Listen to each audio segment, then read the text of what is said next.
전염성이 강하고 심한 기침을 보이는 백일해가 올해 크게 유행하고 있습니다. 폐렴이나 중이염 등으로 이어질 수 있는 데다 나이가 어릴수록 사망률까지 높아서 예방접종을 반드시 하는 게 중요하다고 합니다. 김주영 기자입니다. 100일 동안 기침을 한다는 뜻을 담아 이름이 정해졌을 정도로 백일해는 격렬한 기침이 장기간 이어지는 병입니다. 전염성이 높은데 올해 국내 백일해 환자가 급격하게 늘어난 것으로 파악됐습니다. 5월까지 감염자는 1,365명으로 지난해 같은 기간보다 105배나 증가했습니다. 가장 최근 유행했던 2018년과 비교해도 환자가 6배 넘게 많습니다. 백일해는 환자가 기침할 때 나오는 침에서 주로 전염되는데 콧물, 결막염, 약한 기침으로 시작하지만 심해지면 기관지 폐렴, 중이염, 뇌출혈로까지 이어질 수 있습니다.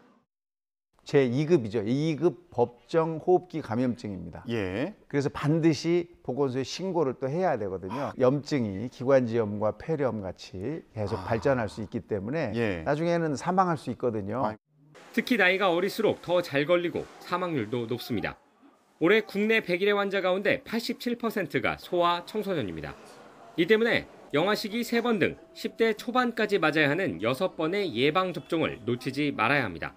아이들과 접촉이 많은 성인도 백신을 맞아야 본인은 물론 병이 아이들에게 퍼지는 것을 막을 수 있습니다. 영아와 접촉할 기회가 많은 가족 중에 부모님, 조부모님, 보육시설 근무자들에게 접종을 좀 특히 권장하고 영아가 이제 면역을 갖고 태어날 수 있도록 가임기 여성분이나 임신부의 접종이 필요합니다. 올해 미국, 중국 등 전 세계적으로 백일해가 유행하고 있어 국내에서도 한동안 유행 가능성이 큰 상황입니다.